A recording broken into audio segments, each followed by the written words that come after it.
Albert Camus' The First Man is unlike anything else he wrote. It is not an essay. It is not a novel in the traditional sense. It is a return. After years of writing about rebellion, suffering, guilt, and moral limits, Camus turns back toward the beginning.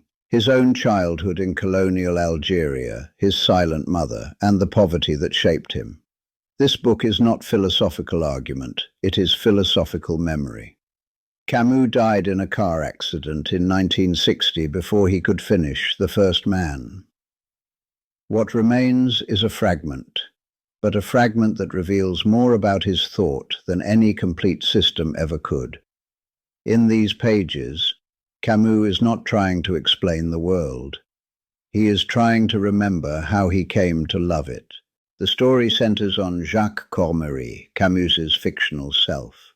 Jacques travels to visit the grave of his father, a man who died in the First World War when Jacques was still a baby. Standing before this grave, Jacques realizes that he knows almost nothing about the man who gave him life. His father exists only as a name, a photograph, and a story told by others. This moment is devastating in its simplicity.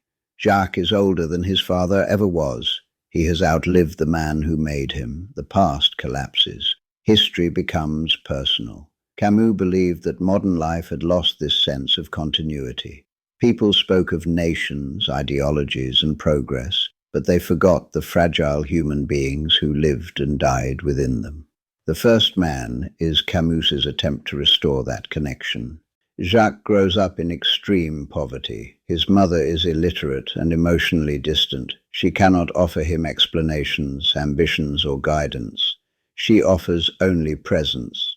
Camus does not romanticize this. Poverty is harsh. Silence is heavy. But there is something honest about it. There are no illusions. Camus believed that this environment shaped his philosophy more than any book ever could. When you grow up without comfort, you do not expect the world to make sense. You learn to live inside its limits. This is the root of Camus' absurdism. Jacques does not grow up surrounded by ideas. He grows up surrounded by sunlight, sweat, and necessity. Life is physical. Bodies get tired. Food matters. Work matters. Survival is not a metaphor. It is daily reality. And yet within this harshness, Camus shows us something beautiful, dignity without pride. Jacques' mother never complains. She never intellectualizes her suffering. She simply endures.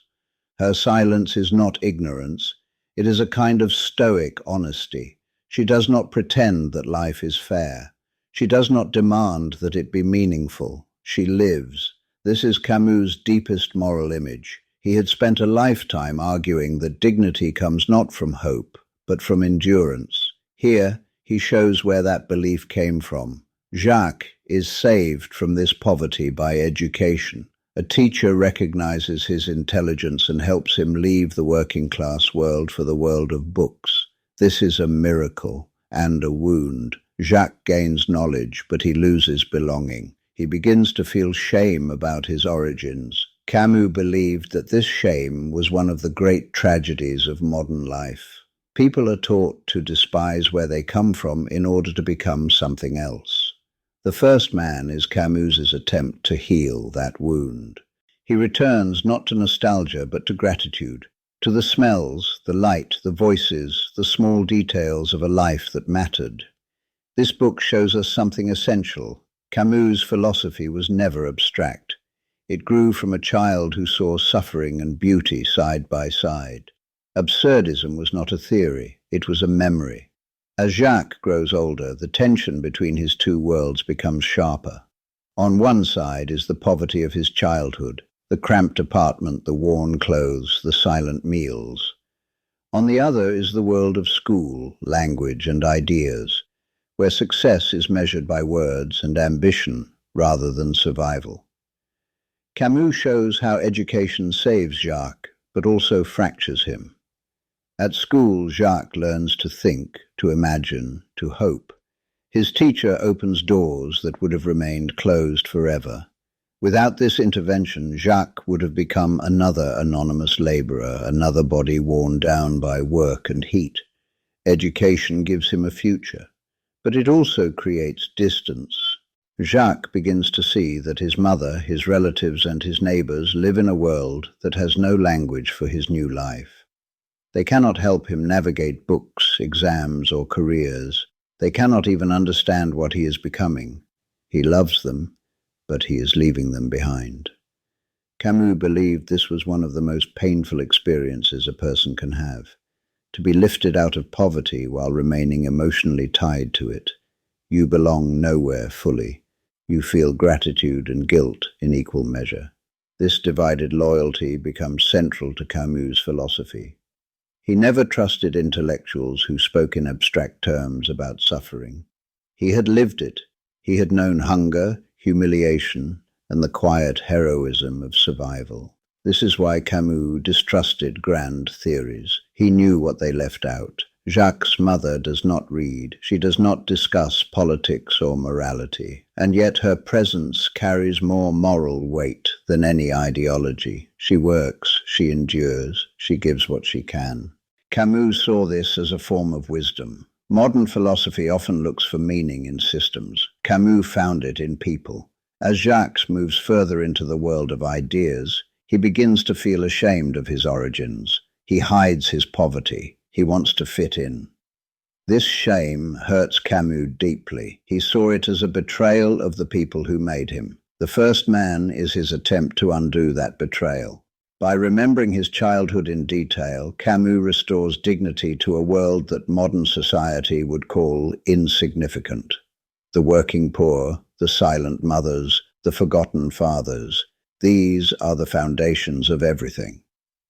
This is why Camus never embraced political movements that spoke of the masses or history.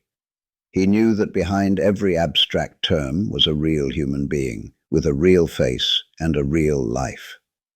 This is also why he rejected revolutionary violence. He had seen how easily ordinary people were sacrificed to ideas. The First Man shows us that Camus' commitment to human dignity did not come from theory. It came from love. Love for a mother who could not speak his language. Love for a father he never knew. Love for a childhood that was hard, but real. As Jacques continues to search for his father's story, Camus widens the lens. The private becomes historical. The man who died in the war was not only a parent. He was one of millions consumed by forces he never chose. His death was anonymous, ordinary, and yet absolute. Camus believed this was the true tragedy of modern history. Wars were no longer heroic. They were industrial. They erased people without meaning. Jacques realizes that his father's life ended before it could become a story. There are no memories, no lessons, no voice, only absence. This absence shapes Jacques more than any presence ever could. Camus believed that much of modern identity is built on such absences. People inherit wounds they did not create. They carry histories they barely understand. They are shaped by events that happened before they could speak. The First Man is Camus' attempt to give voice to those silences. By reconstructing his father's world, Jacques is trying to anchor himself. He wants to know where he came from so he can understand who he is. Camus saw this need everywhere. People wanted meaning, not in heaven or ideology, but in belonging. The colonial setting of Algeria adds another layer. Jacques is French, but not quite. He is European, but not at home in Europe.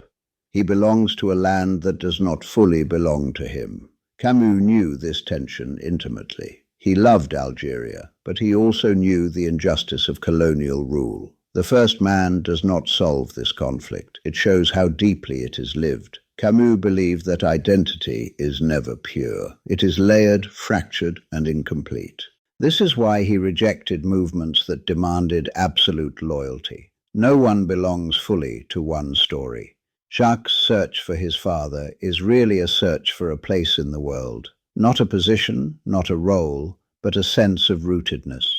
Camus believed that modern life strips people of roots. It replaces memory with ideology. The First Man tries to reverse that.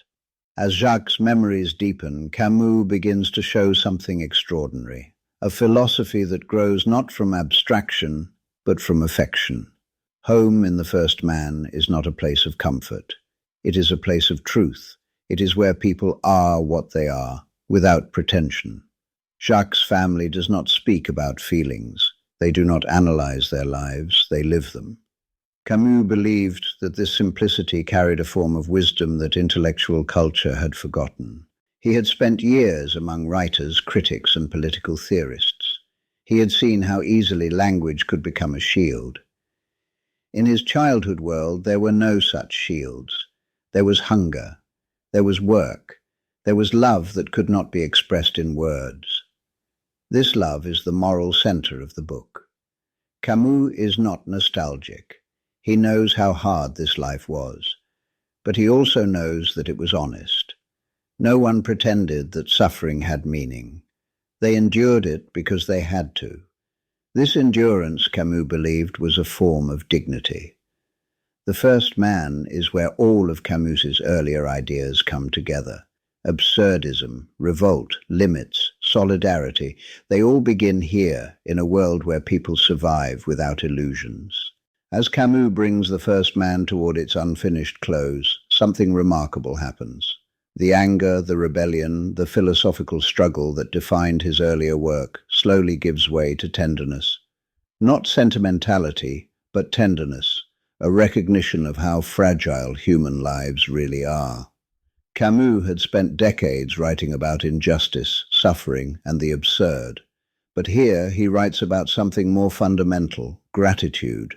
Gratitude for a mother who endured, gratitude for a teacher who intervened, gratitude for a childhood that, though poor, was filled with light. This is the deepest source of Camus' humanism. He never believed that the world was good, but he believed that people, when stripped of ideology and ambition, often were. Jacques does not seek revenge for his father's death.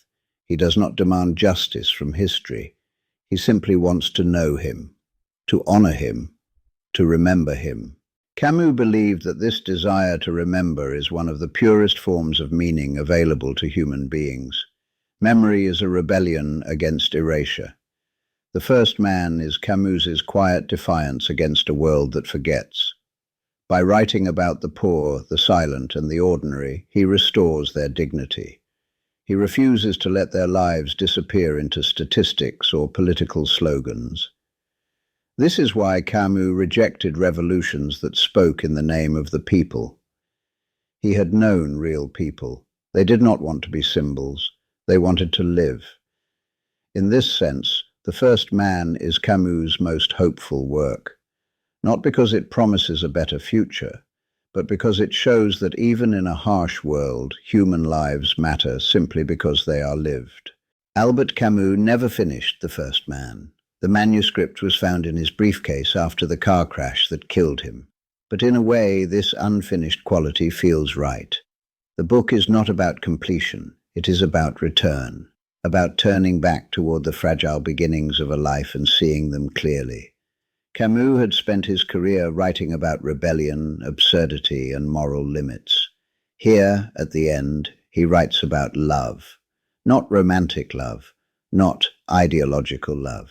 The quiet love of a child for a mother who could not read, for a father he never knew, for a place that shaped him even as it excluded him.